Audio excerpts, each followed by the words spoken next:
Hello and welcome to another edition of the PHNX D-backs podcast right here on PHNX. My name is Derek Montilla. Of course, I am your mayor of Salt River Fields, and I'm joined by my vice mayor of Salt River Fields, the one and only Thunderstick Jesse Friedman.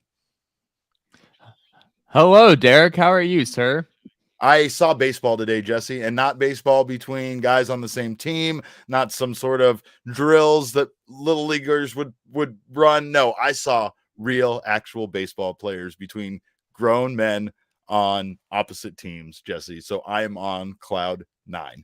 Spring training is in full swing. Of course, this show is brought to you by the fine folks at the DraftKings Sportsbook. Go download the DraftKings Sportsbook app right now. You guys can get down on new customers can get down right now. Of course, college basketball is the talk of the town. March Madness is here. New customers can bet just $5 on any team to win and get $200 in free bets during the tournament. If they win, you win over at the DraftKings Sportsbook. And yes, Jesse, I am really excited to have watched actual baseball today. Spring training is happening. We got to see the guys out there. There was a lot of excitement. There was a palpable energy in the air. I think that there was a lot of relief that we got to this point, even though it happened pretty fast. I think the fact of 1 week ago, we got the news that the lockout had ended and baseball was back. And here we are 1 week later watching actual baseball games being played. Somehow that feels like a long time ago. Like it feels like genuinely a long time ago that the lockout was happening and we didn't know if baseball was going to happen. I'm like kind of disoriented because of that. I don't understand how that was only a week ago. One of my favorite people in the press box, like I like the press box now is like school for me, where I feel like I've been going to the same school with these guys since we were in like kindergarten and first grade, and we've just grown up together. But like, and you never graduate either. Yeah, right. But David Brandt from Associated Press is one of my favorite guys to talk to, and I had to stop for a moment and ask him if it had been 2 weeks or 1 week since the lockout ended, because it seems like so much has happened in that 1 week of action. Not only did we have baseball back, we had the free agency frenzy that kind of took place, but still hasn't. There's still a lot of guys to sign. And we had a very expedited camp as far as the Diamondbacks are concerned. Now camp isn't over, and that is partially my fault. I tweeted that out on our account the other day. Camp's not necessarily over. They're still having camp while the spring training games are going on. So for the time being, the guys that aren't being utilized in these spring training games are still running those same drills and that same activity that they would during this, not during this time of the year, but during their initial, camp experience at Salt River Fields. Yeah, that makes sense. And I'm if I'm not mistaken, I think people can still go out and watch the team practice from time to time, even though spring training games are happening. They have very complicated rules about that, as far as where you can go and where you can't, but they do have it laid out. You have to watch from the bridge, right? Or something. Well, no, actually you can go yesterday they had a minor league game between the Oakland A's minor leaguers and our minor leaguers, which was basically what the spring training game is. I mean, today's game versus the Rockies was very similar. There was only one guy in the lineup for the Rockies that's a regular, as far as like a starter during the regular season. Everybody else was minor leaguers, similar to what the Diamondbacks were going through. So, but apparently they had a game with the Oakland A's guys, and not only do I think that's cool, but you were able to go out as a fan and watch those, because the minor league inter-squad games and even the games against other teams can be viewed at what they call the clover leaf, which is 4 practice fields in the shape of a clover leaf. Happy St. Patrick's Day, by the way. So since we're talking about the clover leaf, I spent my St. Patrick's Day at my favorite place to spend any holiday, Salt River Fields. I could spend Christmas there, Valentine's Day. They had the sweet green hats today too. They had the sweet green hats. I really like. I'm kind of a fan of the spring training hats. I know a lot of people aren't. I know a lot of people don't like the trucker hat aspect to it, the mesh in the back. I really do. And not only that, but honestly, for Arizona, especially in March and going into April, you need as comfortably airy of a hat as possible. So those hats are going to pay dividend once those final games are being played around the end of March and beginning of April. It's a good look. I'm with you. I do kind of dig the spring training, I really the like it. whole spring training look. I think it's pretty solid Yeah. overall. But I really like but the did patch for both Arizona and yeah. Florida. Yeah, no, it definitely adds something that we don't get in the regular season. But jumping into the game itself, what happened?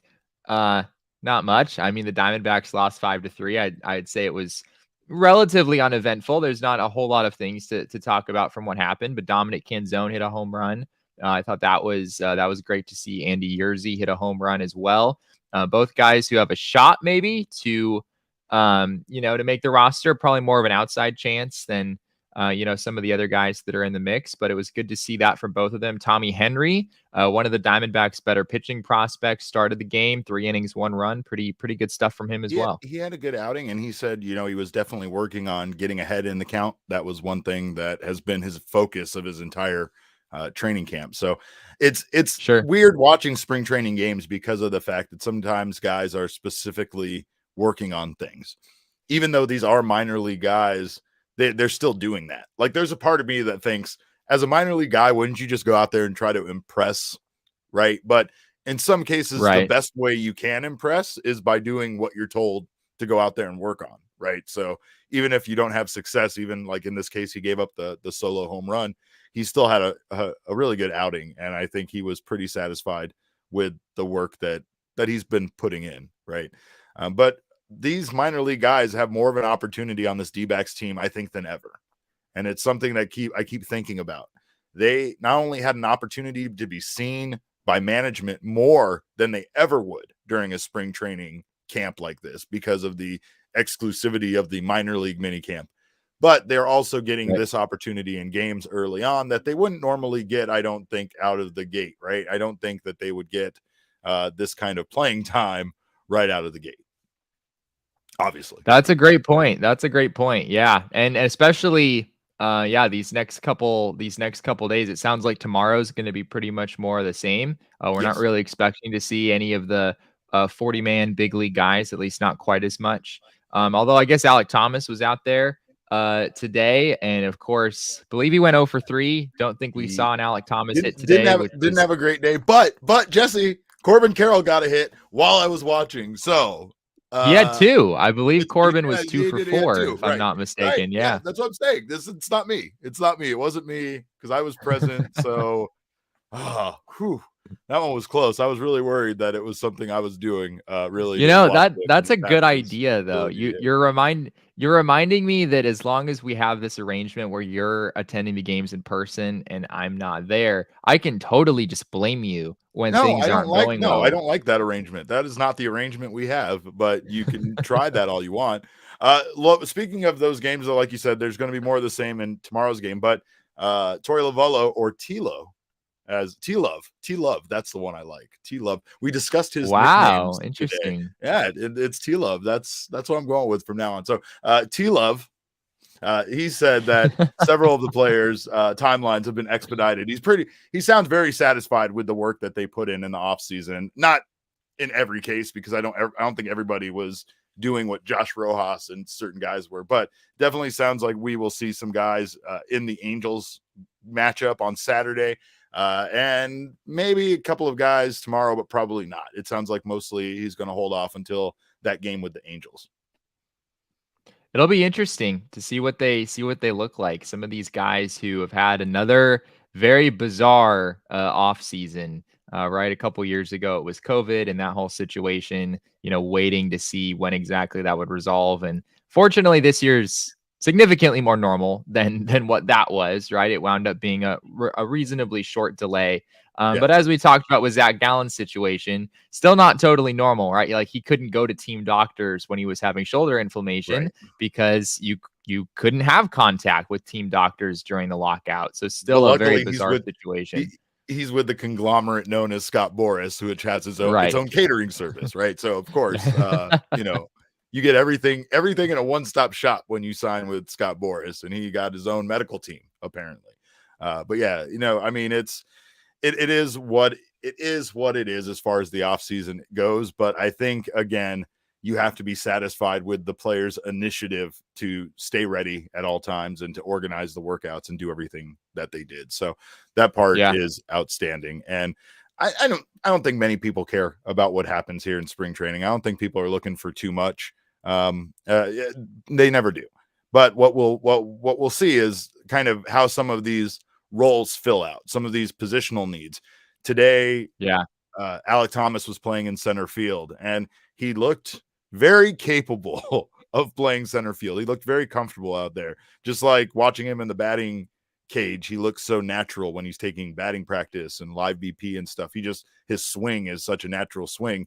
He looks very natural playing center field. I know that's might not be where he ends up, but for the time being, I wonder how long it's going to take until we see some Alec Thomas on the full major league roster once the season starts. I don't think it's going to be very long, Jesse. Yeah, we did hear Mike Hazen the other day. He mentioned Alec Thomas specifically, I believe, as one of the guys who could win that job out of the gate. He could be, their starting center fielder. The Diamondbacks are leaving the door open on that.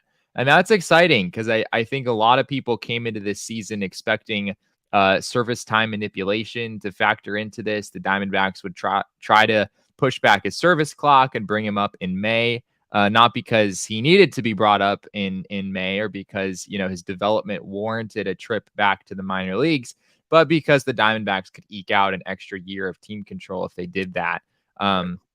I don't really know if the new CBA is the reason the Diamondbacks are maybe not going to do that. There are some deterrents for service time manipulation built into the system, but I'm not sure if those are quite strong enough for the Diamondbacks to be pushed away from doing that. But either way, I think we would all love to see Alec Thomas, on the opening day roster. Who knows? I mean, maybe he's the leadoff hitter on opening day, just like he was in the first Cactus League game today. Don't do that to me. Don't say that. Goes back to Low Tone Capone's comment here about how much excitement are we allowed going into the season. A moderate amount of excitement. Moderate amount, yeah. I will say that the free agency moves that they have made haven't been as big or impactful as obviously our NL West rivals. The thing here is it still feels like they are addressing needs. When they picked up the bullpen pieces that they've picked up, they are specifically saying we don't have the bodies. We know we don't have the bodies in-house, even in the minor league system, to fill these roles. So these are specific things that we need to lock down. The game is crazy and it can go all over the place, right? But the most frustrating thing, I think the thing that can break a team's back when you talk about a 162 game season is when you can't rely on your bullpen to hold a lead. So you start to feel hopeless about your team ever winning games. Last season, I was told something about the difference between winners and losers. And it's not to say the Diamondbacks are losers, but losers come to the ballpark and they hope to win. They worry they're not going to win. They think that they may or may not win. Whereas winners just come to the ballpark every day knowing they're going to win. They might not, but they came that day knowing that day they were going to win, right? And it's just a different mentality that the Diamondbacks don't have. It's very hard to have when you've watched your team squander leads that you worked very hard to get because there was nobody in the bullpen that could stop a run from being scored. I've seen the Diamondbacks lose like 6-3 and they were up 3-0 at one point, right? And it's like those are the games that are the most heartbreaking when you just watch that other team come back one inning at a time with nobody, not even putting the blame on one guy for giving up a 3-run home run, putting the blame on an entire pen for not being able to do what their job is, and that's go in and hold a team to be scoreless for an inning. I think another part of that was the Diamondbacks had a tendency to stop scoring runs. That's a funny comment. We're throwing that back up there. I hate the Dodgers, an obligatory one for the year. That's right. It's the first day of spring training games. This is. I will allow it. Let the Dodger hatred begin. That's let it flow through. Yeah, but I was as I was saying, I think another issue for the team was that not only would the bullpen blow leads, but it felt like the offense wouldn't consistently build on leads. Once you got past the fourth or fifth inning, if they were up by a few runs, the offense kind of would just go through the motions. And even the bullpen issues, that's something that Mike Hazen talked about. the other day as well. That, you know, it's very gut-wrenching for a team to lose games the way that the Diamondbacks lost so many last year, where you really have a game in the bag and you let it slip away. It's, you know, we say You hit the shower it nail on off the and head come with back the that. next day. Yeah. Yeah. That's the one, like they'd put up 5 runs in the first inning and then lose 6-5.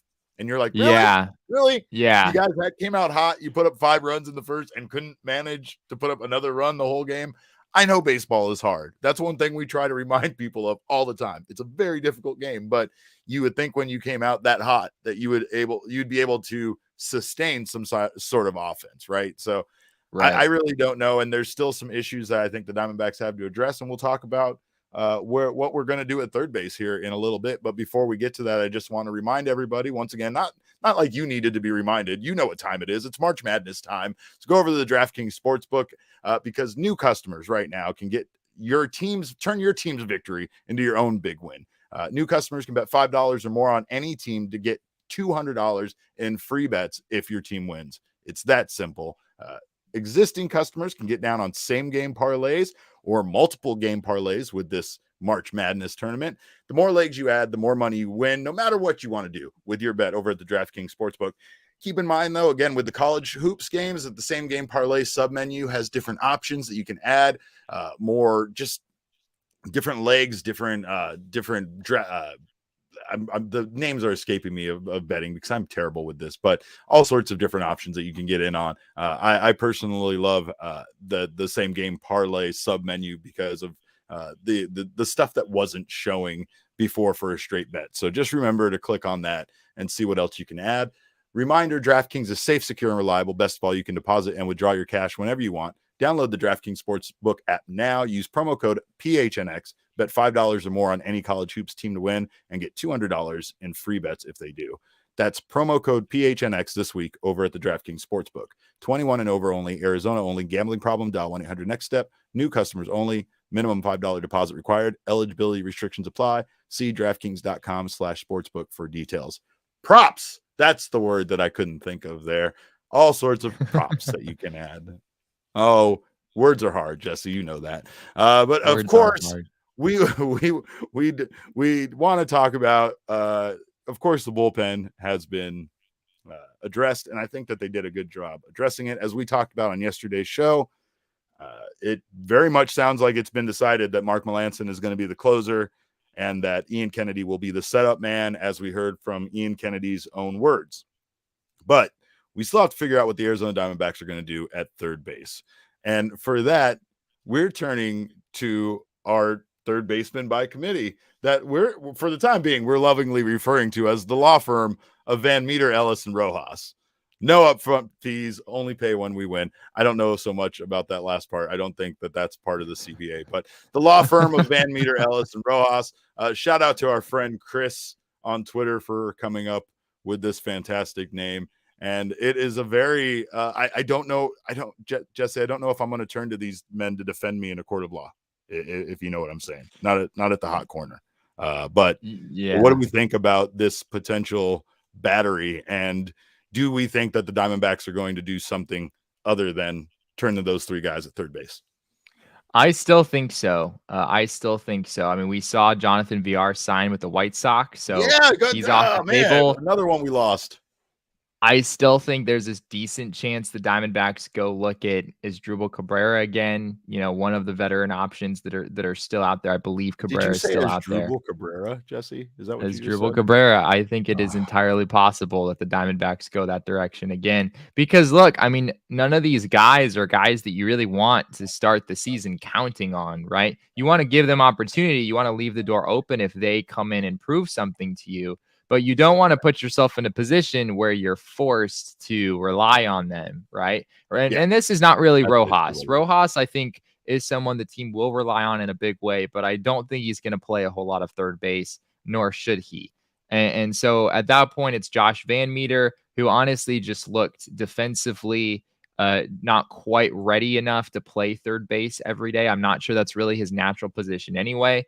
Drew Ellis is a more natural third baseman, but his bat was not great in the short stint that we saw last year. And of course, these are things that could change, right? These are fluid situations. This is why the Cactus League exists. But I don't understand why the Diamondbacks would want to be in a position, where they have to rely on one of those guys to fill that role, when as of right now, none of them have really proven that they deserve that opportunity. Well, Matt Davidson is also back as well, and he's a name that That's true. apparently That's has come true. up in the rotation for third base. I do think that, again, the one thing I like about what they've done with some of these positions is they've backed up their talk about, kind of turning to the minor league system, turning to some of their top prospects to fill these positional needs, or at least leaving the option open. That's what Mike Hazen talked about in the clip that we played. That's really what it's all about for them. If they did go out and acquire guys and pay a lot of money for someone to come in at, third base or right field, then that essentially blocks it, because they want their return on investment from whatever they're going to, pay some free agent that they bring in. Thus, that position, no matter how good the younger player might be, is probably going to be taken up for the most part, without the opportunity for them to win it based on their performance. And that's really what it's about. Sure. They don't want to just leave, positional needs open and go into a regular season without addressing those or having a game plan for them. But at the same time, and they're not going to shy away from potentially, I think, bringing in a really good player that they could get on some sort of steal or at least a minimal deal. But even Hazen said that they're not really interested in like trading for someone on a 1-year deal. He said if they're going to trade for somebody, it needs to be somebody that their timeline matches up with the D-backs timeline, which sounds It's like, going to be a again, they're talking about, younger, probably not as established sort of player, someone who's not going to cost that much, but still has some untapped potential to and, possibly and break out in the future. and team control, right? Team control being a really Right. important factor in that. Not having a guy on a 1-year deal or 2-year deal when the Diamondbacks realistically know that their window for being competitive and trying to win a championship probably is 2 years down the road, at least. Right. So, and I know you don't want to say that. That felt gross for me just to say. So I apologize for even having to utter those words. But we know it's true. Mike Hazen knows it's true. People in the organization know it's true. The exciting thing about it, though, is that what we'll get to see in the meantime is we'll get to see the future superstars of this team come up through the minor league system to the major league team and have that opportunity. And honestly, as much as we kind of poke fun at the law firm over here at third base, one of those guys could easily emerge, right? We saw some really big moments from Josh Van Meter last year. Most of them were at the plate, but it still doesn't mean that this team, with these new coaches in place and their belief in developing players, might not be able to make, or might still be able to make something, of a good third baseman out of one of these guys, right? I just, again, it's kind of like the idea of that fifth starting rotation position being a rotating open, kind of position. I would much rather see a pitcher earn that spot and them have a fifth starter that they have in their rotation, rather than this idea that for now we might see openers, we might see other things other than just your standard fifth starter. I think the team is going to go with a traditional fifth starter. I could see the opener being a thing on occasion if a guy gets hurt or whatever. Maybe the team would rather go that route than call up, someone from AAA or whatnot to make the starter they might not feel super comfortable with. But it'd be pretty weird if the Diamondbacks started the season planning to have, an opener every fifth day. I have a hard time imagining that. Yeah, I don't think that's the case. It probably will be situationally, but still, I think Corbin Martin is a name to look out for there, as well as Dan Straley. Dan Straley is a guy that really wanted an opportunity like this and very easily could find himself in that rotation as well. And Jesse has an amazing piece on gophnx.com, by the way, that you can read on this storyline and 6 other Cactus League storylines for the D-backs over at gophnx.com. If you haven't signed up to become a member yet, I believe, is this one free, Jesse? This one is not free. The Ian Kennedy piece is free and unlocked. You can go read the Ian Kennedy if you're not a member. But this one, you're going to need to get a membership. I don't know what to tell you. I'm sorry. Jesse said it. He's a harsh dictator, but fair nonetheless. And so you can get a membership over there and get your annual membership. You get a free t-shirt over at PHNXlocker.com. We have all sorts of great merch over there. I hope you enjoy our t-shirts. Once you order one, you'll be addicted to it the way I'm addicted to these ridiculous button-up shirts, but you'll find they are comfortable. They make you look better. They make you feel better. They are fantastic garments. They might save your life. I don't know. I that's a bold claim, but we'll see. We'll see if I can back that up. You won't know unless you try. You won't know unless you have it, right? Yeah, like there. you won't know. It's like that. If you don't have it, will you know if your life could have been saved by the shirt? I don't know. So anyway, get your shirt over at PHNXlocker.com. If you're not interested in the annual membership, we'll still hook you up with a 50 cents for your first month when you go month to month. So hopefully you try us out and you like what you see over there. And regardless of your membership status, you can go over to PHNXlocker.com and grab yourself an amazing t-shirt. They just won't be free without that annual membership. Again, you can get not only the articles over there, but you can join us on Discord where we'll talk about the Diamondbacks all season long, as well as members only discounts over at the PHNXlocker.com. But you know what you won't get at any of those places, Jesse, or at Chase Field? Bobbleheads. You won't get bobbleheads. What? And we talked about this. Bobbleheads. We need bobbleheads, Derek. We can't go with a season without bobbleheads. Yes. Well, we absolutely need bobbleheads of ourselves. That's for sure. We need to, and I will have to limit it to the first 5,000 people. I'm sorry, but of course, you know, I hope you guys understand. But the bobbleheads, apparently, we talked about this before. We kind of speculated a bit, and we wondered if maybe the lockout in some way impacted the, you know, the use of the players' likenesses until the CBA was settled in order to make those bobbleheads. And I don't know if the lockout impacted their ability to get them ordered. But what I do know is that the real reason we will not see bobbleheads at Chase Field this season is due to supply chain issues. And that is very sad. Obviously, we are all aware of the supply chain issues we've experienced here in the country, so this is nothing new. But Jesse, yes, the supply chain issues are in fact impacting the situation, not only with manufacturing but with shipping. You know, with receiving shipments in Los Angeles, here in the United States, it's been a mess. So I actually have a short piece up on it. It's just. Yeah, it's sad to me. It's sad to me that we're not seeing bobbleheads. I truly believed once the CBA was signed, we were going to magically see bobbleheads reinstated on the promotional calendar. I guess I was just a fool for believing that, Jesse. I guess so. It's unfortunate that we won't have bobbleheads in 2022, at least as far as we can tell. Maybe that's an issue that can still be resolved. Maybe that's something they can add down the road if those issues are resolved. But yeah, I mean, bobbleheads, I feel like, are very synonymous with baseball in a lot of ways. And it's something that baseball has that other sports don't really have. Like, if you think about the NBA or the NFL, I haven't been to that many NBA or NFL games, but I'm not aware of, like this must-have giveaway item that is specific to those sports. That's kind of a big part of the culture, at least not as big of a part of the culture as bobbleheads are to baseball.